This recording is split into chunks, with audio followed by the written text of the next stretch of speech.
essa partida especificamente, mas pensando no que o Vasco conseguiu fazer contra o Fortaleza hoje é um dos 4 times que estão na ponta da tabela do Campeonato Brasileiro, uma equipe que o trabalho que o Vojvoda está fazendo é sensacional, e o Vasco conseguiu ganhar do Fortaleza na Copa do Brasil, ganhar do Fortaleza dentro do Campeonato Brasileiro. Então essa classificação contra o Atlético Goianiense também coroa o trabalho que o Paiva fez lá no início, quando ele conseguiu essa classificação lá contra o Fortaleza. Eram 9 anos sem chegar nas quartas de final, então isso é muito expressivo para o Vasco da Gama, sem dúvida. Agora, uma coisa é a gente falar dos fatos. O Vasco está classificado, o Vasco tem que comemorar. Outra coisa é a gente falar do desempenho. O Vasco ontem fez mais uma vez uma partida ruim. E eu não digo nem sobre o primeiro tempo, onde você tinha um primeiro tempo mais lento, sobre um contexto do Vasco tentar propor jogo. O melhor jogador da partida no primeiro tempo com a bola foi o Paê, que deu 2 chutes de fora da área. O Vasco ainda não tinha conseguido se encontrar, tanto porque o Verratti estava muito bem marcado. E aí, num lance onde o Paulo Henrique vai lá na esquerda receber essa bola no meio,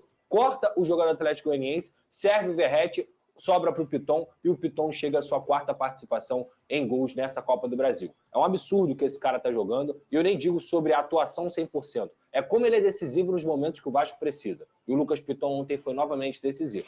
Virando para o segundo tempo, aí, na minha opinião, começa algo muito preocupante com a camisa do Vasco, porque você está dentro de São Januário, a torcida ontem fez uma festa maravilhosa, aí no momento que você tem para controlar o jogo e tentar fechar o caixão fazendo o segundo, o Vasco simplesmente parou de jogar. Nas substituições, a gente entende que a questão física tem pesado, porque o Vasco nos últimos 4 jogos viajou nos últimos 15 dias, mas ao mesmo tempo a gente tem que pensar que o Vasco está dentro de São Januário, diante da pior equipe do Campeonato Brasileiro, e não conseguiu de forma alguma ser efetivo. Muito pelo contrário, passou sufoco, foi muito mais sorte do que juízo. Se a gente for pensar, o Vasco, se tivesse uma equipe, um adversário um pouquinho melhor nas finalizações, esse resultado aí das oitavas de final tinha acabado lá no primeiro jogo contra o Atlético Goianiense, no primeiro tempo. Então, ontem foi sufoco, tem que valorizar as partidas do Léo Jardim, que salvou o Vasco mais uma vez, do Maicon, do Paulo Henrique e do Esforza. Mas de resto, com a bola no pé, as leituras do Rafael Paiva, colocando o GB na vaga do Paê, tirando o Hugo Moura, que estava cansado, botando o JP, que nem entrou mal, mas também não conseguiu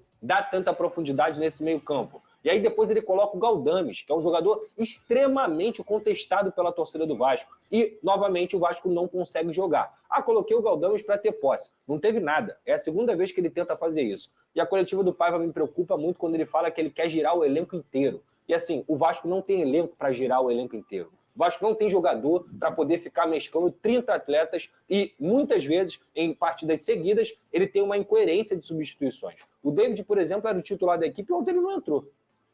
E, entre outras oportunidades, como o Galdames, que fica fora de lista de relacionamento, e depois ele volta a ser utilizado. Então, assim, repito, eu tenho que valorizar muito o trabalho que o Rafael Paiva vem fazendo. Ele tirou o Vasco da lama no Campeonato Brasileiro, ele colocou o Vasco nas quartas de final da Copa do Brasil, mas ele precisa rever essa leitura de jogo, porque ontem foi preocupante. Se não fosse as boas atuações do sistema defensivo e também o adversário, que era fraco, o Vasco teria sido desclassificado. Essa leitura aí, Vene, você acha que talvez o Rafa não consiga levar até o final da temporada? Talvez está pesando já para ele? Ou você acha que... Eu não acho que é isso, tá? Eu acho que o que possa pesar agora realmente é a parte física. Você assiste aos jogos do Vasco, sobretudo os últimos 3, você vê que tem uma hora que eles estão assim extenuados, eles estão no grau limite de uma questão física mesmo, né? E aí entram as escolhas, entram as opções que o treinador tem também, porque foi o que o Pedrosa falou, ele talvez não tenha um elenco para conseguir, para ter entre aspas, o luxo de, vou girar o time. Não tem a peça que vai sair um, vai entrar o outro e o nível vai continuar. Não continua. O que você acha, Vene, em relação a isso? Fernandinha, para ser bem sincero, eu acho que é um pouco de tudo. Algumas opções do técnico Rafael Paiva, que a gente pode contestar aqui, o Pedrosa acabou de mencionar, a entrada do Galdames. Aí o JP, que não estava entrando, de repente entra. E o David, que estava sendo utilizado a todo momento, para de ser utilizado. Então, as escolhas do Rafael Paiva, juntamente com o nível do elenco. Obviamente, o elenco do Vasco precisa ser reforçado. A gente vem falando sobre isso há muito tempo, em várias posições. No setor defensivo, no meio de campo, sobretudo no ataque. Ontem o Verratti acabou o jogo destruído. Por quê? Porque ele não tem um outro jogador que possa substituí-lo, ou tentar substituir o Verratti à altura, porque é um jogador que está se destacando muito nessa temporada e na temporada passada também. Então, eu acho que é um pouquinho de tudo. As escolhas do Rafael Paiva e também o nível do elenco. Eu concordo com você que vai chegar um momento que a parte física vai pesar. Mas eu ontem acho que já está pesando pro Mas Vasco. ontem eu acho que nem foi a parte física. Eu acho que foi muito mais questão técnica e tática também. Porque, de fato, se o adversário do Vasco da Gama fosse um pouquinho melhor, talvez o resultado poderia ter sido outro. Porque o Atlético Goianiense é um nível muito fraco. Chegou a 14 jogos sem vencer. Ontem, na transmissão, eu falei aqui no off, Humberto Luzer, novo treinador, que inclusive é o terceiro treinador num período aí de 1 mês e meio, mais ou menos, ele perguntou ao auxiliar permanente do Atlético Goianiense se um jogador sabia cruzar muito bem. Ou seja, o treinador nem conhecia o elenco que ele estava pegando à disposição. Então, se fosse um adversário um pouquinho melhor, eu acho que o Vasco teria sido eliminado. Acho que o Vasco precisa acender o sinal de alerta. Não no Campeonato Brasileiro, mas na Copa do Brasil mesmo. Porque pode pensar grande. Chegou às quartas de final depois de muito tempo. Pode pensar chegar numa semifinal, mas precisa melhorar bastante. 9 anos sem chegar nas 9 anos. Não só o nível do elenco, mas as escolhas do Rafael Paiva. Eu não sou contra tirar o Rafael Paiva agora, não. Acho que ele está fazendo um bom trabalho, mas precisa rever algumas situações. Isso é muito delicado, né, Pedrosa? É complicado, Fernanda, mas eu também não sou o cara aqui que estou pedindo cabeça de Rafael Paiva, não acho que ele tem que sair, acho que ele é um jovem treinador, que ele pegou também uma responsabilidade muito grande de já assumir. E um time que já veio assim. Exatamente. A culpa... o Vasco nem pode, eu acho que o Vasco hoje, financeiramente, nem se dá o luxo de, eu preciso de um zagueiro, o Vasco não consegue, né? O Vasco tá caminhando nessa questão aí. O que ele está fazendo...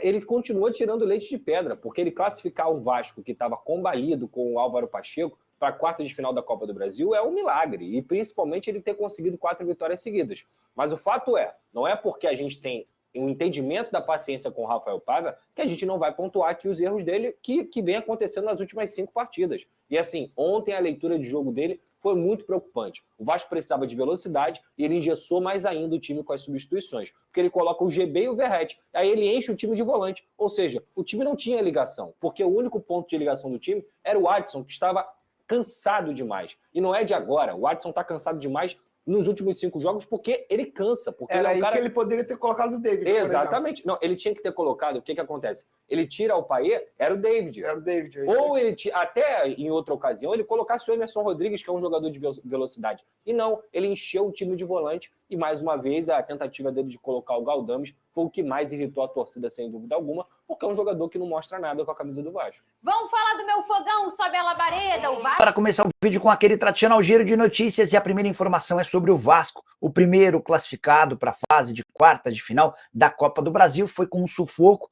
foi com dificuldade, foi sem jogar bem, mas com vitória por 1-0 contra o Atlético Goianiense, o único gol da partida marcado por Lucas Piton. Só para completar sobre o Cruz Maltino, Felipe Coutinho pode voltar antes das 4 semanas previstas por conta de uma lesão muscular. Ele havia sentido essa lesão num treino na última segunda-feira. Já o Goiás anunciou Wagner Mancini. Então, portanto, galera, você conseguiu acompanhar nesse momento as novidades sobre o Vasco da Gama. Quem sabe Felipe Coutinho podendo retornar para o Gigante da Colina antes mesmo desse 1 mês, né, que é previsto para o retorno do atleta. O Vasco ontem se classificou em São Januário, teve bastante confusão, inclusive, após a partida, mas importante que o Vasco se classificou, o Vasco está na próxima fase, nas quartas de final da Copa do Brasil. Lembrando que hoje tem vários jogos da competição, tem Fluminense, tem Flamengo e Palmeiras, Botafogo e Bahia, vários jogos aí pela frente na Copa do Brasil. E aí, obviamente, o Vasco depois vai conhecer via sorteio quem vai ser o seu próximo adversário. Lembrando que no próximo jogo, o Vasco da Gama enfrenta a equipe do Fluminense pelo Brasileirão. O Fluminense que vem de uma sequência muito boa, saindo da zona de rebaixamento, conseguindo respirar. Já o Vasco vindo aí de uma baita oscilação com o técnico Rafael Paiva. O jogo vai ser realizado no estádio Newton Santos. O Vasco tem que ver ainda como é que vai ser a situação do Piton. Ele saiu do jogo um pouco cansado, não sabemos se vai conseguir recuperar a tempo, se tem algum problema ou se não tem, risco de lesão ou não. Tudo isso vai ser avaliado no CT Moacir Barbosa. E o Rafael Paiva, inclusive, falou isso ontem na coletiva de imprensa após a vitória e classificação do Vasco na Copa do Brasil. Portanto, essas foram as últimas informações do Vasco. Peço humildemente a você que deixe o like, porque apoia bastante o nosso canal. Lembrando, nossa meta é alcançar 40 mil e falta muito, mas muito pouco pra gente alcançar essa meta, beleza? Vou ficando por aqui, galera. Valeu, tamo junto, ó. E é nóis. Fui!